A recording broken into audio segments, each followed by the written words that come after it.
company transparency and insights for some of the most pressing issues for women, such as gender equality in the workplace and maternity leave policies. Joining us now are the co-founders, Romy Newman and Georgene Huang. Thank you so much for joining us today, ladies. Thank you for having us. And bringing some bright color on this dreary day. Okay, so we got to start off with what inspired you guys to start this? Was it your own experience in the workforce that decided you need something like this, or needs to be a source for something like this? Well, 2 years ago, Romy and I used to be executives at Dow Jones together, and one day there was a management shakeup, and I suddenly found myself looking for a job, and I was 2 months pregnant at the time.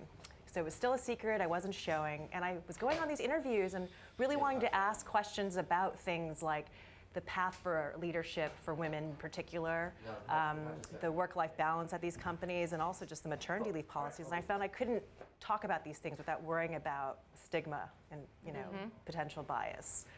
So where does Fairygodboss come in then? So we're so excited. We've been growing really quickly. We have 200,000 monthly users, and women are finding us when they're searching for jobs or when they're searching for career advice. Women go onto the platform to share their experiences and then to gather information about experiences. So we're an important tool as a woman is thinking about planning her career, changing her career, building her career. And our audience is really ambitious and really career-oriented and wants to know how they can be successful. Okay. So what are some of the most searched companies on the site? Well, a lot of the tech companies are very popular. So Google, Facebook, Amazon they're places that people really want to work, and so they're some of the most searched companies. They also happen to have some of the most generous policies and progressive programs for women, but at the same time, not every woman knows like the details. Are there fertility benefits, for example? Is there on-site daycare? You just don't know, and a lot of career websites don't tell you this information, but other women know this and are paying attention, so. That's where Fairygodboss crowdsources. Are there certain ones, I mean, I know Facebook years ago, I believe, was offering even the incentive for some young employees to freeze their eggs if they so chose to do that. But are there other things that are becoming more popular that are a little under the radar that people are trying to maybe work into their career projective now, whether that's being able to work from home a few days a week, if they don't have childcare maybe on site there? Are there any sorts of things that are becoming more increasingly in demand? Yes, I mean, I think we will see over the next years, flexibility is going to be the most essential policy for companies to develop. Many of the tech companies have sort of started there, and so it's increasingly an expectation not just for women and men who are balancing families, but it's become an expectation for millennials. And you look at a workplace like Google's, where they focus on what's called a results-only work environment. And so it's not where you're working from, or are you working from home, or what are you wearing when you're working, it's what are you getting your job done? And so I think having more generous flexibility and work from home policies is going to be essential. And we've actually built a database that crowdsources this information. So most companies are not very public about their flexibility policies, so women contribute to this database and share their own experiences with what their company's policies and experiences are. And so women who are seeking jobs or trying to understand where there's more flexibility can use that database as a resource. And you guys also have launched the work-life balance guide. Can you tell us what we can expect to see in this guide? So if you're just interested in jobs where you can work from home, if you're just interested in jobs where you can work flexibly, you can search our database. This is the one that Romy was just talking about, and search for jobs by that criteria, so that you don't have to negotiate that after you get a job offer or in the job interview process. You just know up front, you know what, these are the jobs, these companies offer these kinds of jobs. So it would seem then, if tech jobs are the most searched, that is it fair to say that those are the ones that offer the most helpful, flexible plans for women? Is that fair to say?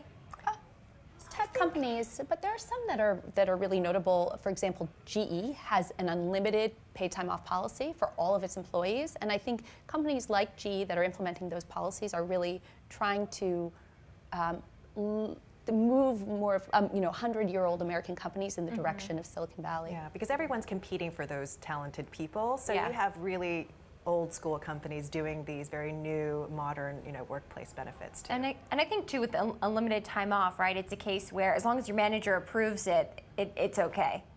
That's kind of the caveat, obviously, but understanding that coming from the top down, it's more flexible, it sounds like. Yes. And then that brings up job satisfaction. So tell us a little bit about, how this work-life balance really affects people's satisfaction. So we ask all the women on our site to tell us their overall job satisfaction and their opinions about a range of things. And one of the things we ask them about is how flexible is your employer? And whenever we've seen a correlation between women saying that they have high job satisfaction and they have pretty good work-life balance. So, that's intuitive, but it's good to see that in the data itself. Okay, states with the best maternity or paternity leave policies. Well, California was one of the first states in the country to offer paid time off under its disability laws, even if your employer doesn't offer it. 85% and above percent of women in the United States don't have any access to paid family leave. So if you have a baby, you just have to decide between a paycheck and basically time with your newborn, which, It's tragedy. Right. So California has policies that pay you while you're on leave for maternity leave. So does New Jersey, actually. New York State will join that group in 2018. Rhode Island has always had some form of disability payment as well. Do you feel like Sheryl Sandberg, in her book Lean In, right? She's now out with the new one, Option B. But do you think Lean In really helped start the conversation and spur the conversation? Because I remember in reading the book, she talked a lot about maternity leave, and sometimes she would give advice to some of her mentees, I guess, without them even asking for it, saying, well, or sympathizing with them, I've been there before, here's some advice. She talks a bit about that in her book, and of course coming out of Silicon Valley as well, right? Do you think that has helped spur some of this conversation? 100%. I think her book years ago has really ignited a conversation about how women are pulled in many directions, and in order to be engaged in the workforce need an infrastructure, need policies and programs that help support them.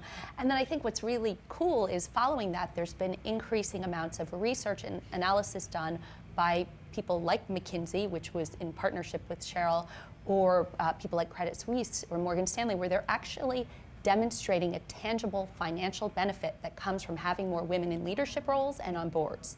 And so I think it has ignited not just the social reasons for gender diversity, but also the business reasons. All right, Romy and Georgene, co-founders of Fairygodboss, thank you for joining us. Thank you for having us. All right, coming up on Between